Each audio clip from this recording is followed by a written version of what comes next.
Mitos y leyendas. La búsqueda del libro de los hechizos.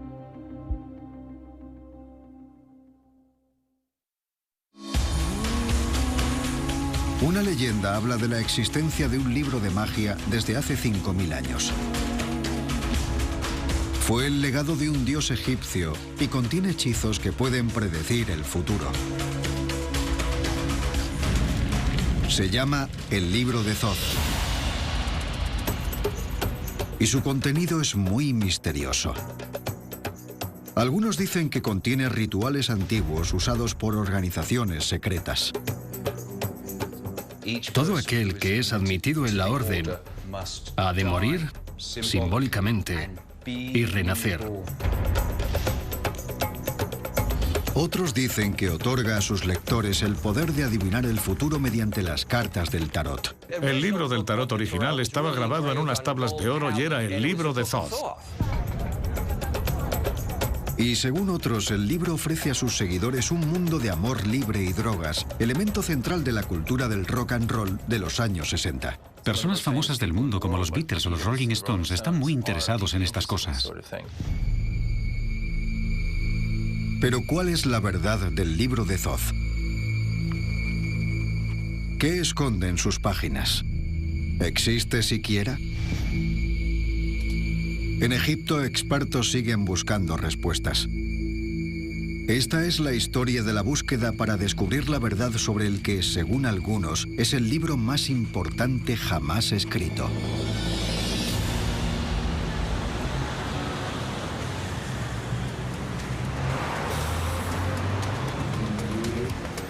Centro de Londres.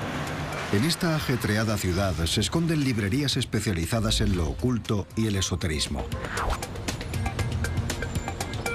Venden de todo, desde libros sobre sabiduría antigua a amuletos mágicos. Pero una de las imágenes más comunes es la de un antiguo dios egipcio.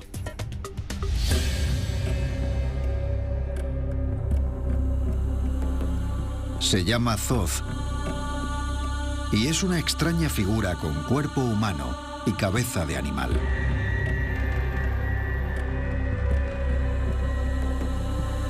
Y en los estantes hay copias de su libro, el llamado libro de Thoth.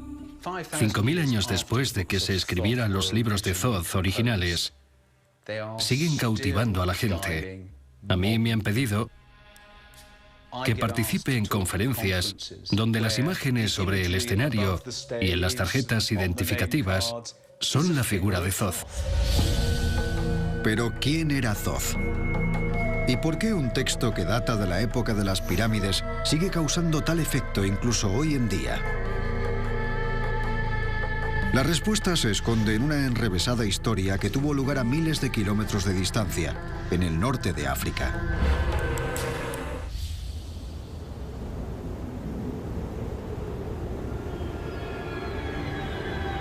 El Valle del Nilo.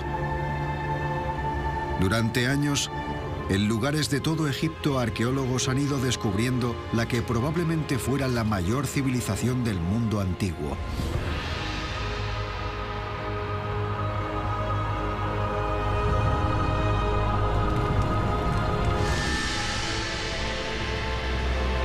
Martin Raven participó en la excavación de tumbas de 4000 años de antigüedad. Hemos desenterrado una gran necrópolis llena de tumbas con preciosas pinturas, relieves murales e inscripciones. Excavaciones como estas han revelado que el antiguo Egipto poseía una cultura sofisticada, un complejo sistema de creencias y un panteón de dioses. Uno de los más importantes era Thoth. Aparece representado con cuerpo humano y cabeza de ibis, o con cuerpo de babuino. En el antiguo Egipto creían que los dioses eran invisibles, pero si querían manifestarse ante los ojos de los humanos, necesitaban una forma corporal. Muchos dioses tenían un animal sagrado que se creía que estaba conectado con ellos. El babuino, un mono que a veces parece muy sabio, muy humano, como si tuviera pensamientos muy profundos, estaba conectado con el dios Thoth. Su otro animal sagrado era el ibis, que también es muy silencioso y camina entre los humedales y el barro, y parece que también tuviera pensamientos muy profundos. Para los antiguos egipcios, Thoth era un dios con poderes excepcionales. Thoth era el secretario de los dioses, anotaba lo que decidían. Así que se convirtió en el dios de la sabiduría y a veces también en el dios de la curación y de la magia.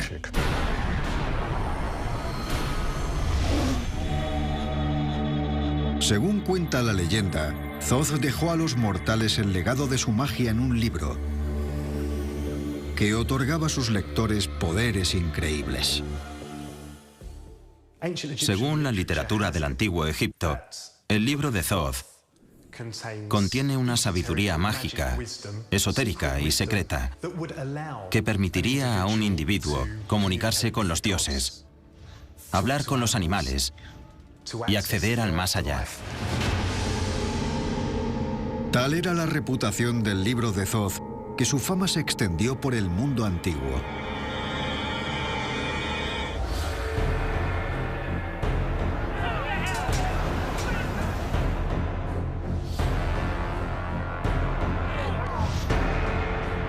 En el siglo III a.C., el rey guerrero Alejandro Magno invadió Egipto. Los invasores griegos se quedaron asombrados ante lo que se encontraron. Les deslumbró esa civilización de edificios maravillosos, pirámides, estatuas, todas las cosas fabulosas que podemos ver hoy en día, pero que en aquella época estaban en todo su esplendor.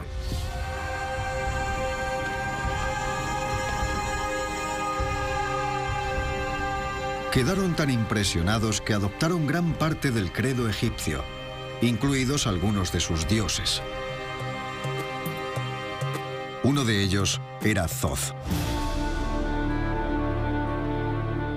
Los griegos ya tenían la figura de Hermes, el dios que, según creían, era el patrón de lo que podríamos llamar ciencia. Era el inventor de la escritura.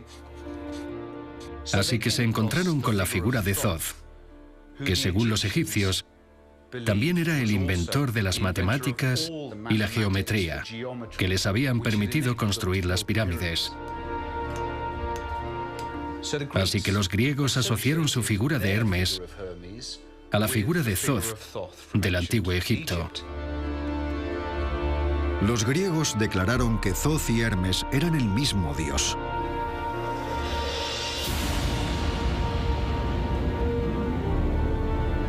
Se dice que también adoptaron el libro de Thoth y crearon una nueva versión, el Corpus Hermeticum.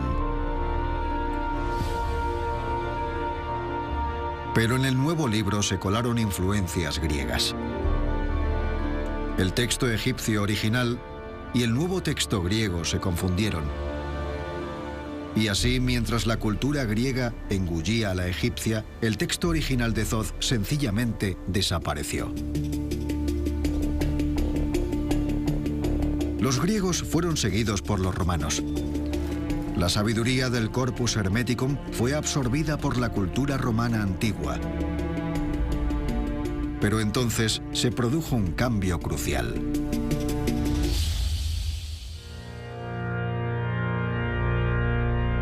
El cristianismo se extendió por Europa.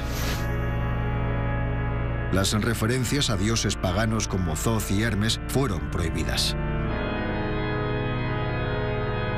La versión griega del libro de Thoth fue eliminada.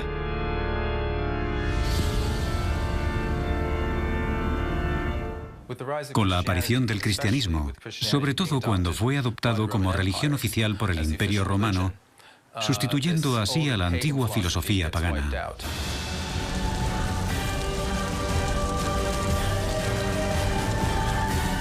Los que defendieron las ideas paganas fueron quemados en la hoguera o torturados en la rueda.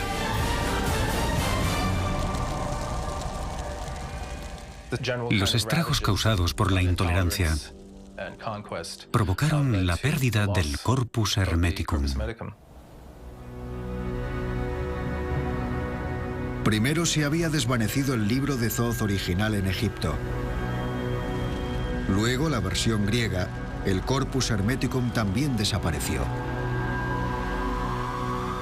Lo que estuviera escrito en el libro de Thoth parecía haberse perdido para siempre.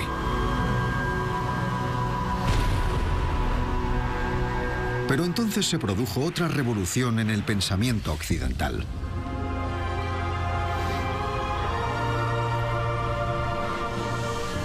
En el siglo XIV, el Renacimiento llegó a Italia. Fue una época de fermento intelectual y grandes preguntas. Surgieron nuevas ideas y se descubrieron otras antiguas. Entre ellas, la sabiduría de la Grecia clásica y Egipto.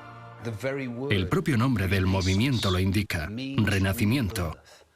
Y la primera constancia que se tiene de su uso fue en el siglo XV, cuando alguien dijo: me parece reconocer en este nuevo aprendizaje el renacimiento de la cultura antigua. Con él llegó un renovado interés por las ideas precristianas. Si pensamos en los cuadros de Botticelli, por ejemplo, Venus y Marte, o el nacimiento de Venus,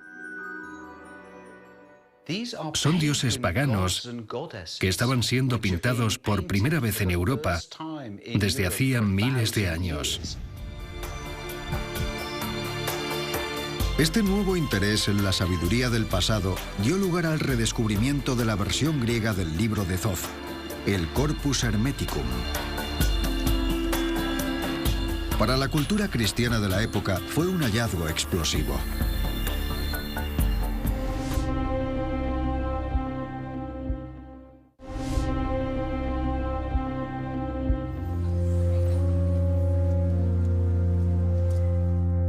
La Iglesia Católica llevaba más de 1000 años gobernando Europa. Pero cada vez eran más los que pensaban que era demasiado autoritaria y poderosa. Las instituciones se habían vuelto terriblemente corruptas.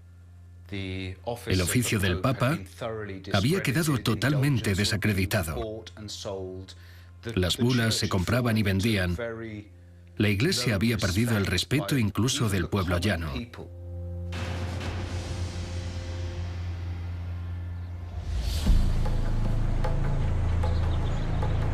Había una corriente de oposición cada vez mayor. La gente empezó a volver la vista hacia el antiguo Egipto y la Grecia clásica para encontrar una inspiración religiosa alternativa. Alguien llevó a Florencia los libros de Hermes, el Corpus Hermeticum, y la corte de los Medici, que todavía se estaba recuperando del descubrimiento de Platón y de los filósofos presocráticos, se encontró de repente con estos libros de Hermes o de Thoth por primera vez. La versión griega del libro de Thoth fue traducida al latín y publicada en Italia.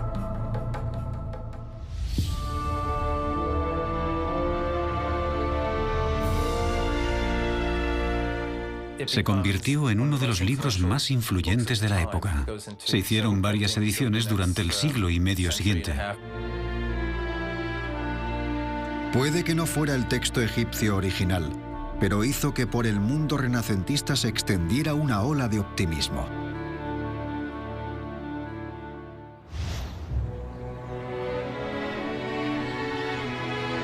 Lo que hacía que el mensaje de esta versión griega del libro de Thoth fuera tan emocionante era su visión del lugar del hombre en el mundo. Para aquellos cuya intención era desafiar la ortodoxia de la Iglesia, llegó como una revelación. Presentaba una visión completamente distinta de la humanidad, no como una figura que después de haber sido desterrada del jardín del Edén, vagaba sin rumbo. El libro de Thoth sostenía que el hombre ocupaba una visión elevada dentro de la creación. El mensaje del libro de Thoth parecía implicar que el hombre era algo más que un sirviente de los dioses. No solo tenía los mismos poderes que los dioses, sino que era su deber usar esos poderes para crear un mundo mejor, más bello. Thoth parecía ofrecer una nueva visión de la importancia del lugar del hombre en la Tierra.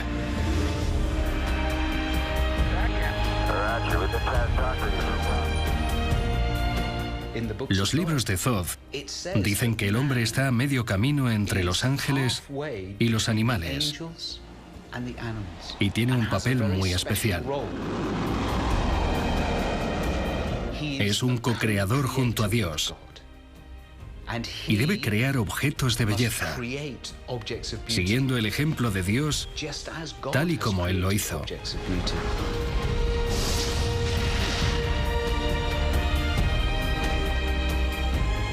Expone una idea optimista sobre el hombre, sobre los poderes de la mente, la imaginación, la capacidad de comprender el mundo. Para muchos, el libro de Thoth parecía ofrecer una visión muy atractiva de la humanidad. Y como aparentemente databa del antiguo Egipto, el conocimiento de Thoth era casi tan antiguo como el propio mundo. Podemos imaginarlo como una especie de cascada, una especie de montaña con un lago en la cima, de aguas cristalinas que con el tiempo había ido descendiendo. Eran las mismas aguas, pero se habían ido enturbiando. Y lo que los filósofos del Renacimiento creyeron, cuando tuvieron el Corpus Hermeticum en sus manos, era que iban a ir a la fuente, al origen de las aguas puras del conocimiento antiguo. Lo irónico era que esa filosofía alternativa se basaba en la versión griega del libro de Thoth. Nadie podía estar seguro de cuánto tenía en común con el texto egipcio original. Pero en el nombre de la sabiduría egipcia avanzarían en direcciones muy curiosas.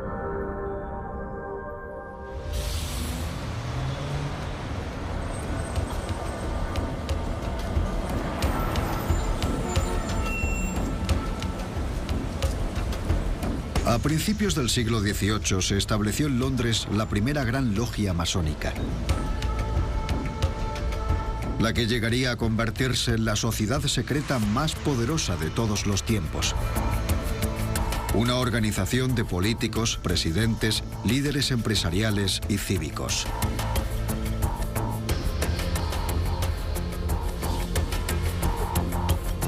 Pero a principios del siglo XVIII estaba compuesta por un pequeño grupo de hombres que anhelaban un mundo mejor.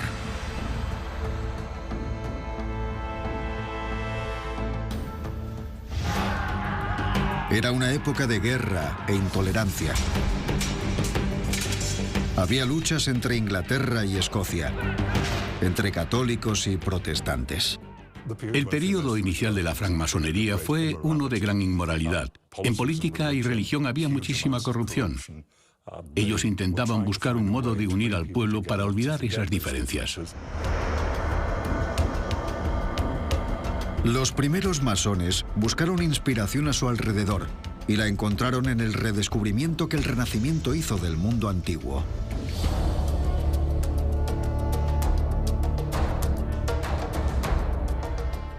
Puede que no seamos capaces de señalar los vínculos históricos concretos, pero podemos decir que los rituales y el propósito fundacional de la francmasonería se remontan al antiguo Egipto. Como los hombres del Renacimiento antes de ellos, los primeros masones quedaron cautivados por la visión más activa que tenía Thoth de la humanidad. La Grecia clásica y Egipto eran consideradas la cuna de la civilización, de cosas como la ciencia y las matemáticas, que por ejemplo eran la base de la arquitectura. Los masones los consideraban los cimientos del arte que habían dejado atrás. Así que sentían una gran reverencia por cualquier cosa de la época clásica y del antiguo Egipto. Para plasmar esa reverencia, los masones adoptaron símbolos egipcios. Importaron cosas como la esfinge, las pirámides y lo que tuviera que ver con Egipto.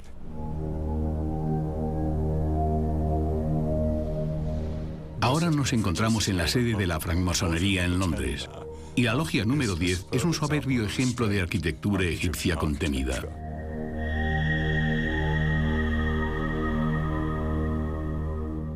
Hay copias del libro de los muertos de los egipcios en las paredes y columnas, cuyos pilares están decorados con flores de loto. Y lo que es más importante, los masones se centraron en una parte en concreto del Corpus Hermeticum. Era un ritual que todos los masones tenían que pasar. Y según creían, provenía directamente del antiguo Egipto. Era el ritual del Renacimiento.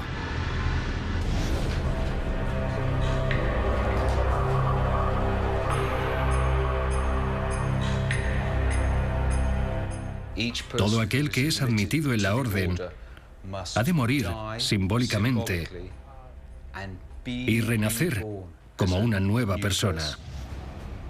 Y esta idea del renacimiento es una idea central en los libros de Thoth, en el Corpus Hermeticum. Thoth vuelve a aparecer en todo su esplendor, igual que ante los antiguos egipcios, como la figura que otorgaría todo el conocimiento al iniciado y le garantizaría su personal inmortalidad. Una nueva era proclamó haber redescubierto las costumbres del antiguo Egipto, a pesar de que el texto en que se basaba estaba en griego.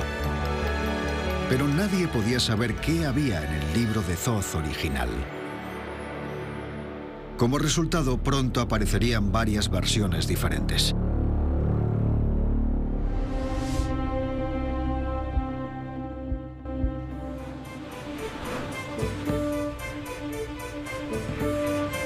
París, finales del siglo XVIII. Mientras la francmasonería se extendía por Europa, algo nuevo despertaba en Francia. Antoine Cor de Gébelin era un famoso escritor y pensador suizo. Cor de Gébelin era ocultista y masón. De hecho, pertenecía a la misma logia masónica de París que Voltaire y era amigo del rey de Francia. Así que estaba muy bien conectado. Cor de Gébelin tenía dos intereses principales. El primero era el antiguo Egipto. Y el segundo, los juegos de cartas. Las cartas eran un popular pasatiempo. Muchas tenían ilustraciones de figuras y eventos míticos o populares. Se usaban en un juego llamado tarot, el equivalente del siglo XVIII al romy o al bridge. A mediados del siglo XVIII, Cor de Gébelin unió sus dos intereses. Mientras usaba una baraja de cartas del tarot, llegó a una sorprendente conclusión. Empezó a fijarse en la baraja y se dio cuenta de que estaba basada en la filosofía hermética. Entonces empezó a pensar que todas las cartas parecían estar relacionadas con el libro más importante del mundo, el libro del conocimiento. La teoría de Gébelin, según la cual las cartas eran el libro de Thoth original, no es tan extraña como parece. Sabía que los egipcios habrían usado jeroglíficos para escribir el libro de Thoth. Los jeroglíficos son imágenes, al igual que las cartas del tarot. Por lo cual, le pareció que tenía sentido que la sabiduría egipcia original del libro de Thoth pudiera haber sido representada en las cartas mediante las ilustraciones. Solo hacía falta que alguien tan perspicaz como Cor de Gébelin lo descubriera. Así que tenemos la baraja de cartas con imágenes que podría ser un libro de jeroglíficos, que podría ser el libro de Thoth. En 1733, Cor de Gébelin anunció sus conclusiones en un nuevo libro. En él realizaba la novedosa afirmación de que el libro de Thoth, que llevaba 5000 años perdido, era en realidad una baraja de cartas. Incluso mantenía que la palabra tarot derivaba del antiguo Egipto. Creía que la palabra tarot era una palabra egipcia, lo que demostraba que, por tanto, el tarot también lo era. Dijo que derivaba de las palabras egipcias tar-rar, que significan camino real, en el sentido del camino real al conocimiento, lo que sugería que era el libro de Thoth. En aquella época no pareció importar que nadie supiera interpretar los jeroglíficos egipcios. Kor de Yebelan creía que se había topado con una antigua verdad y descubierto el libro de Thoth original. Su libro despertaría un gran interés.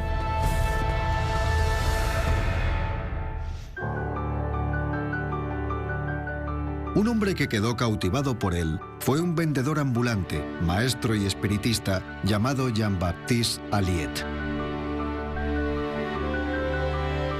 Durante años había coqueteado con el ocultismo. Alliet cogió la idea de Kor de Yebelan y la hizo suya. Creó una baraja del tarot ligeramente diferente. Lo llamó el tarot Eteilla. Básicamente, Alliet se llamaba a sí mismo Eteilla por motivos mágicos. En realidad era su apellido escrito al revés. Alliet afirmaba que sus cartas tenían un toque egipcio auténtico. La primera carta que vemos aquí es un consultante que de hecho parece un hombre egipcio. El consultante es aquel que busca adquirir conocimiento en una lectura del tarot. Pero Alliet no se quedó ahí. Si comparamos al loco de las cartas Eteilla con el loco francés, el francés sufre el ataque de un perro porque es un extraño. Para que quedara más egipcio, creyó que la criatura que debería atacarle, en este caso, debería ser un leopardo, porque pensaba que venían de Egipto. Así que es un leopardo el que le muerde la pierna al loco en vez de un perro. Estas cartas, según Alliet, representaban la auténtica sabiduría de Thoth. Y lo que es más, podían hacer algo verdaderamente mágico. Podían adivinar el futuro. En 1788, Alliet creó la Sociedad para la Interpretación del Libro de Thoth. Era una sociedad dedicada a la lectura de sus cartas del tarot.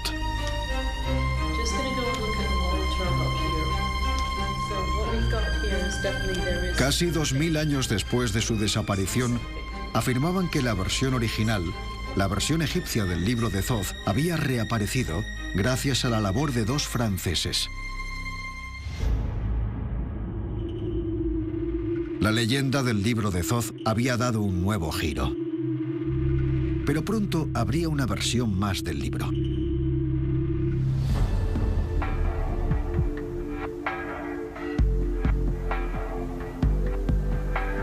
En 1904, un excéntrico e idiosincrático inglés viajó a Egipto. Se llamaba Aleister Crowley y era el líder de una sociedad ocultista llamada la Orden Hermética del Alba Dorada. Crowley se creía un artista, un pintor, un poeta, un gran mago que estaba destinado a la grandeza. Podía sentirlo en su interior. Afirmaba que un día en el Cairo, los dioses egipcios le habían transmitido un mensaje.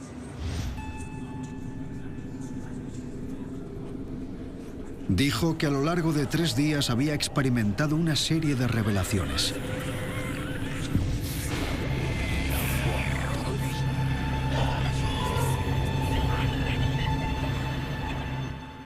Se sentó en su estudio, en su mesa, con sus utensilios de escritura, y se le apareció un ser que era como transparente. Se colocó junto a su hombro izquierdo y le empezó a dictar lo que tenía que escribir, y eso hizo. Crowley estaba seguro de saber quién le hablaba. Básicamente era un mensaje proveniente de Thoth.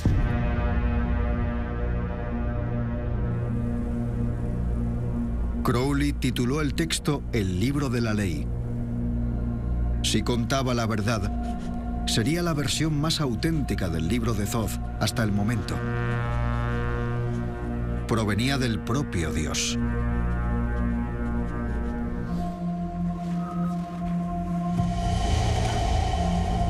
Crowley lo describió como el evangelio de una nueva era. Su versión del libro de Thoth consistía en una serie de dogmas. En la tercera línea dice que todos los hombres y mujeres son estrellas, que no necesitamos un ser central que nos indique la dirección, sino que cada uno podemos encontrar nuestra propia dirección. Con ese fin, Crowley argumentaba que el dogma más importante del nuevo libro de Thoth era «Haz tu voluntad, que será toda la ley». Thoth, personificado en el libro de la ley, se convirtió en la base de una nueva religión independiente. Crowley la llamó Thelema. Era una religión en la que valía casi todo. Thelema significa voluntad, que es de lo que todo el mundo habla al referirse a Crowley. No solo voluntad, sino deseo también, incluyendo su aspecto sexual. La versión de Crowley del libro de Thoth colocaba la magia sexual en el centro. Y el acto sexual se convirtió en un sacramento. Practicaban el amor libre, tomaban drogas, tenían visiones, eran promiscuos y tenían muchos hijos. No intentaba estafar a nadie, creía de verdad que era alguien importante. Hacia el final de su vida, Crowley recopiló sus pensamientos, pero no fue en un libro, sino en una nueva baraja de cartas del tarot. Crowley sentía que las cartas del tarot eran el mensaje de todo lo que intentaba transmitir con su filosofía de Thelema. Las publicó como una versión más del libro de Thoth. El libro de Thoth, que originariamente había sido escrito en papiro, habría sufrido otra metamorfosis y pareció usarse como justificación para, entre otras cosas, unas prácticas sexuales muy extrañas. Crowley murió en 1947, pero su legado sería recibido por una nueva generación.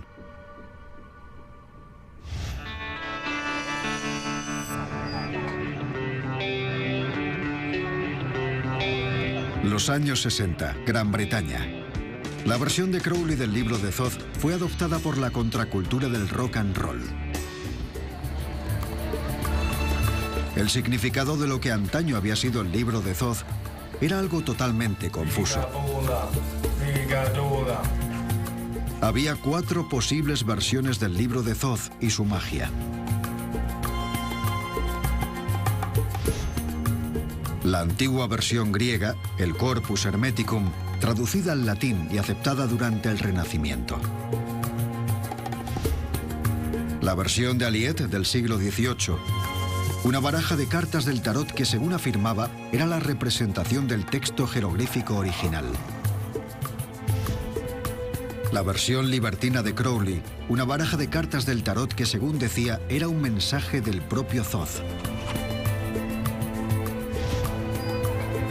Y la versión de 1960, que mezclaba varias versiones anteriores para crear otra diferente.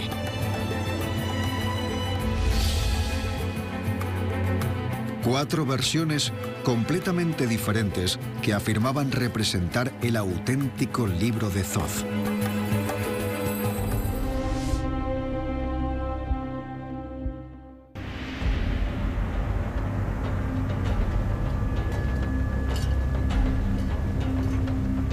Desde hace más de 100 años, excavaciones arqueológicas han ido desvelando los misterios de la civilización egipcia. Se han desenterrado miles de textos, escritos en papiros. Si el libro de Thoth existe de verdad, este sería el lugar en el que buscarlo. Pero los papiros no desvelan sus secretos con facilidad. Están escritos en 2 sistemas de escritura egipcios diferentes, algunos en jeroglíficos y otros en una variación llamada demótico. Durante siglos nadie pudo interpretar ninguno de los 2. Finalmente, se pudieron descifrar a mediados del siglo XIX con la ayuda de uno de los objetos más extraordinarios jamás hallados.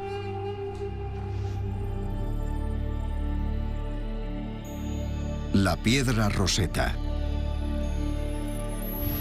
Tenía el mismo decreto escrito de 3 maneras diferentes: en jeroglíficos, demótico y en griego antiguo. Antes del descubrimiento de la piedra Rosetta, nadie sabía cómo interpretar los jeroglíficos.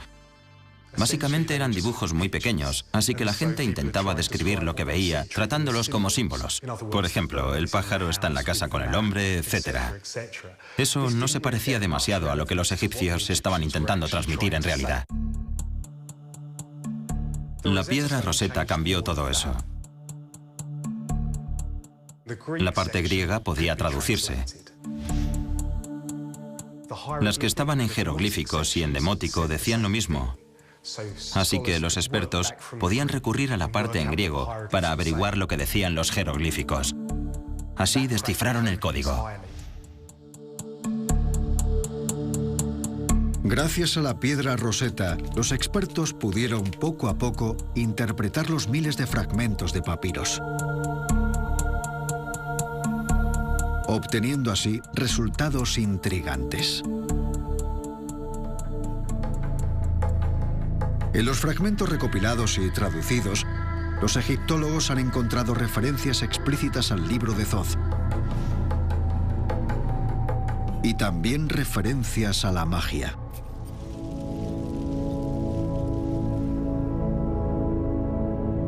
Pero no es la magia tal y como solemos entenderla.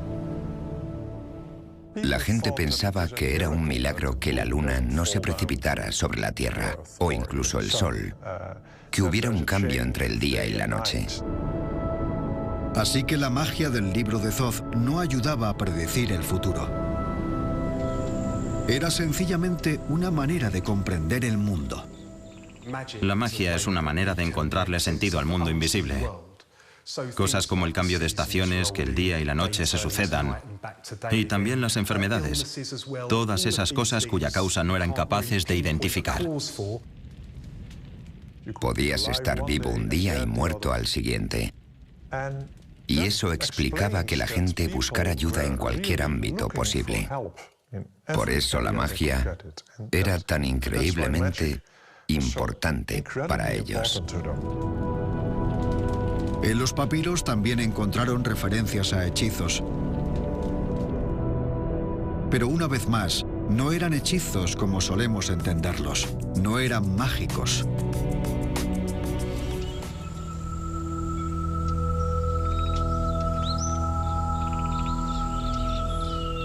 Un hechizo que los egiptólogos han catalogado como el número 15 dice así: Que él me conceda ver el disco solar y contemplar la luna sin cesar cada día.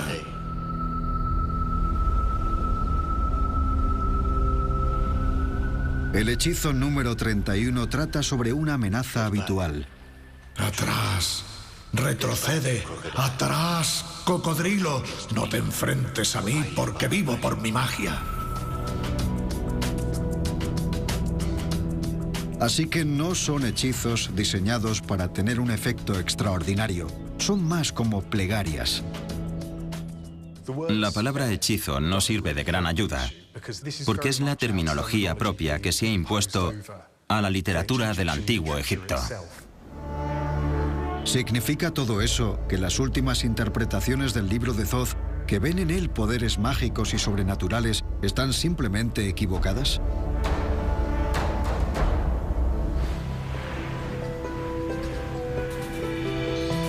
Gradualmente va quedando más claro lo que es el libro de Thoth y lo que no es. Hay referencias a que el hombre sea casi un dios, como creían en el Renacimiento, y también al ritual masónico de la muerte y el renacimiento. Estas pistas sugieren que el corpus hermeticum griego contenía parte del pensamiento egipcio original. Pero no hay ninguna referencia en ninguno de los papiros al tarot o a imágenes de cartas del tarot. Tampoco hay ninguna referencia a la versión de libre albedrío de Crowley o su defensa de la promiscuidad. Y no hay ninguna referencia a los rituales del misticismo de la nueva era. Todo eso no son más que invenciones. Pero en esos papiros hay algo que es mucho más significativo.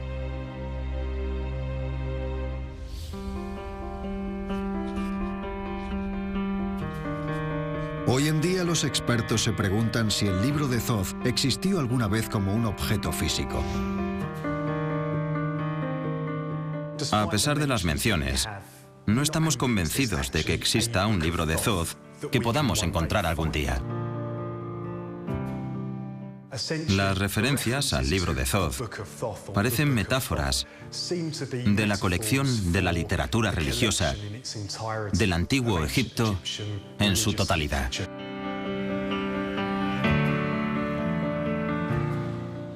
Hay varias compilaciones del saber mágico escritas en diferentes periodos, que para los creyentes de esos periodos eran el auténtico libro de Thoth. Pero cuando las juntamos todas, son tan diferentes que no hay una tradición común. El libro de Thoth jamás existió. ¿Significa eso que la leyenda de Thoth y su libro mágico desaparecerán? Parece poco probable. En 2002, una encuesta de la BBC situó a Crowley en el puesto número 73 de la lista de británicos más influyentes de la historia.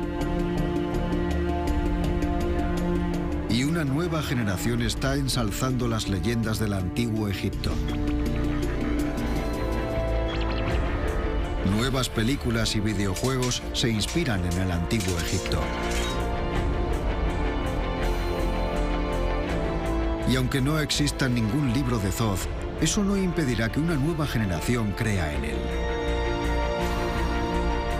La leyenda de Thoth y su magia, con 5000 años de antigüedad, sigue ejerciendo una fuerza muy poderosa. Hoy en día, sigue habiendo sociedades secretas que consideran a Thoth el Mistagogo arquetípico, la persona, el Dios que nos guiará hacia los misterios arcanos de la conciencia.